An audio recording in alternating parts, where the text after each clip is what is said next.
Ukraine के होरेंका गांव में लोगों ने अपनी जिंदगी के सबसे मुश्किल दिनों का सामना किया जब यहां पर रूसी रॉकेट आकर गिरे थे। एक रिपोर्ट आप देखिए। इस वक्त मैं मौजूद हूं होरेंका गांव में और यहां पर मार्च की शुरुआत में हमला हुआ था, लेकिन बर्बादी के निशान अभी भी यहां पर मौजूद हैं। स्थानीय लोग बताते हैं कि जिस वक्त यहां पर रॉकेट दागे गए थे इमारतों में, जो तस्वीरें मैं आपको दिखा रही हूं, उसके बाद कुछ लोग ऐसे थे जो इलाका छोड़ करके चले गए थे, लेकिन कुछ लोग यहां पर मौजूद थे। और जो तस्वीरें मैं आपको दिखाने वाली हूं वो बतलाएंगी कि कैसे लोगों ने अपनी जिंदगी के सबसे बुरे दिनों को देखा। उन्होंने ये सड़क पर ही अपना ठिकाना बना लिया था। 2-3 दिन वो यहाँ पर रहे थे और यहीं पर खाना बनाते थे। देखिए, जुगाड़ किया गया, ये खाना यहाँ पर बनाया जाता था। ये कुल्हाड़ी आप देख सकते हैं, लकड़ियां काट करके इनको जला करके यहाँ पर खाना बनाते थे। ये बर्तन आप देख सकते हैं, देखिए इसी में खाना बनाया जाता था। और यहाँ पर बाकी सामान भी पड़ा हुआ है, गद्दे यहाँ पर पड़े हैं, लोगों के कपड़े आप देख सकते हैं। ये छोटे बच्चे की कुर्सी आगे नजर आ रही है, पानी की बड़ी बोतल नजर आ रही है। बहुत सारा सामान है जो वो छोड़कर चले गए। बहुत मुश्किल वक्त उन्होंने बताया। ये आप देख सकते हैं आलू, ये आलू अभी भी यहाँ पर पड़े हुए हैं क्योंकि जिंदगी को यहाँ पर दोबारा बसाना काफी मुश्किल है। करम, आप उस तरफ की तस्वीरें दिखाइए। ये देखिए कि पूरा इलाका इस वक्त खंडर में तब्दील हो चुका है और बिल्डिंग अब इतनी मजबूत नहीं रही है।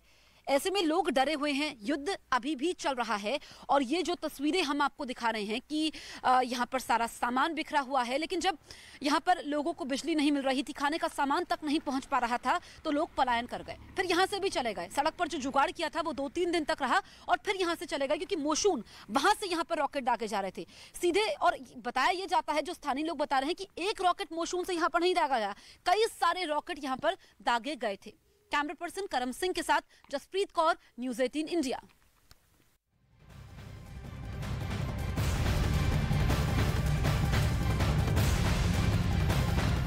दरअसल यूक्रेन और रूस के बीच चल रहे युद्ध से 8000 किलोमीटर दूर और युद्ध का मोर्चा खुलने जा रहा है। रूस और जापान साउथ चाइना सी में आमने सामने खड़े हो गए हैं। ये रिपोर्ट देखेंगे तो आपको पता चलेगा कि क्यों इस जंग में समुराई योद्धाओं के शामिल होने की बात चल रही है।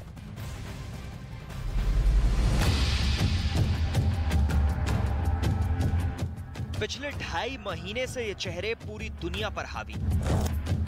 Putin, Zelensky, Biden. जब यूरोप सुलग रहा है, जब यूरोप एक बहुत बड़े युद्ध की चौखट पर बैठा हुआ है, तो पुतिन और ज़ेलेंस्की के साथ बाइडेन की भी चर्चा हो रही है। क्या ये जंग तीसरे विश्व युद्ध का खतरा बढ़ा रही है? ये सवाल पुराना हुआ, इसलिए रुकिए, कुछ देर के लिए भूल जाइए पुतिन, ज़ेलेंस्की और बाइडेन। भूल जाइए कि पिछले 2.5 महीने में क्या हुआ। कुछ देर के लिए भूल जाइए रूस, यूक्रेन, नेटो और अमेरिका को, क्योंकि इस वक्त दुनिया की 2 और बड़ी ताकत टकराती हुई नजर आ रही है। एशिया में बहुत बड़ी जंग का खतरा नजर आने लगा है। अगर यहां जंग हुई तो यूक्रेन से भी ज्यादा खतरनाक हथियारों का इस्तेमाल होगा।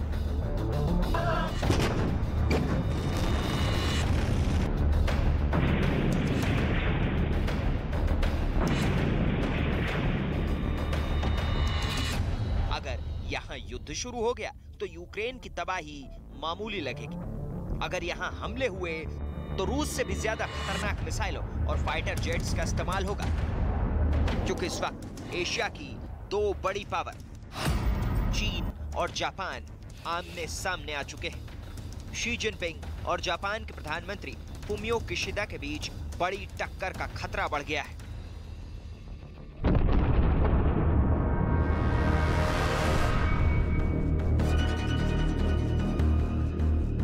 सब कुछ हो रहा है भारत से 4500 किलोमीटर दूर प्रशांत महासागर में। यहाँ समंदर में चीन और जापान के बीच ऐसा उबाल आया है जिसकी वजह से वर्ल्ड मीडिया का फोकस यूक्रेन के साथ साथ जापान और चीन पर चला गया है। ये हेडलाइंस बताती हैं कि जापान और चीन के बीच टेंशन बहुत ज्यादा है, खतरा युद्ध का है।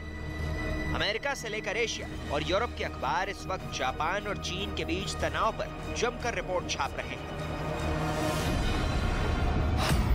सवाल है कि क्या यूक्रेन में जंग के साथ साथ दुनिया एक और युद्ध को बर्दाश्त कर पाएगी?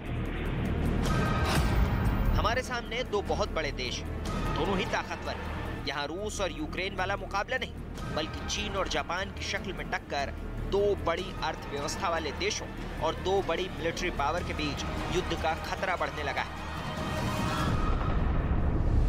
चीन और जापान की टक्कर को कैसे देखा जा रहा है, वो भी समझिए।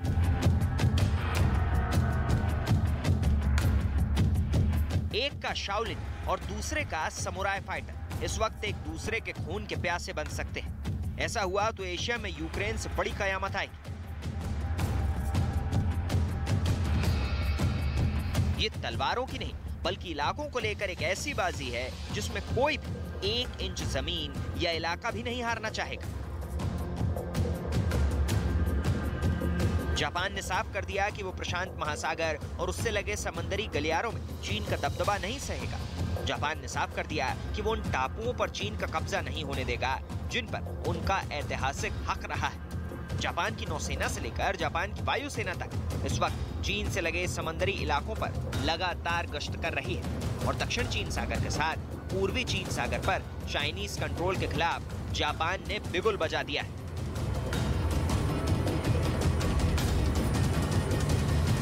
自由で開かれたインド太平洋の実現に向けた協力を重層的に進めていくことを確認いたしました。दक्षिण चीन सागर के साथ अब जापान के करीब पूर्वी चीन सागर में बड़ी जंग का खतरा मंडराने लगा है। यहाँ भी विवाद की जड़ सिर्फ चीन है। चीन का जंगी बेड़ा इस वक्त ताइवान के बहुत करीब युद्धाभ्यास कर रहा है, तो वहीं उसकी नौसेना इस वक्त जापान के करीब सेनकाकू द्वीप को लेकर भी गलत इरादे जाहिर कर रही है।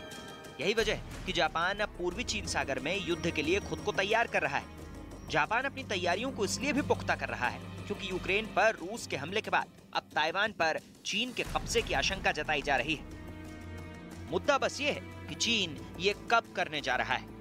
जापान से लेकर अमेरिका और ऑस्ट्रेलिया इस वक्त चीन की हरकतों को लेकर बहुत डरे हुए हैं।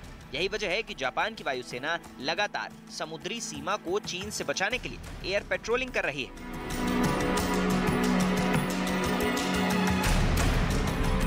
इसमें जापान के F-15 फाइटर जेट भी शामिल है, जो जापान ने अमेरिका से खरीदे थे। ये हर लिहाज से चीन के किसी भी फाइटर जेट के मुकाबले बेहतर लड़ाकू विमान माने जाते हैं। जापान के पास ऐसे करीब 200 फाइटर जेट हैं और ये जापान की वायुसेना की बैकबोन कहे जाते हैं।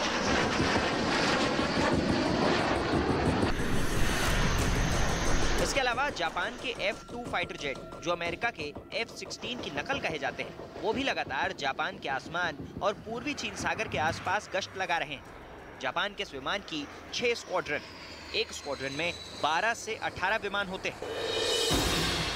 लेकिन जापान की नई ताकत F-35 स्टेल्थ फाइटर है, जो उसने अमेरिका से खरीदा है। जापान के पास ऐसे 23 विमान, जबकि ऐसे 120 से ज्यादा विमान उसकी एयरफोर्स में और शामिल किए जाएंगे। यह हवाई ताकत जापान को चीन के किसी भी एयर अटैक को काउंटर करने की शक्ति देती है, क्योंकि चीन के पास इस जहाज के मुकाबले में कोई भी भरोसेमंद जहाज नहीं है।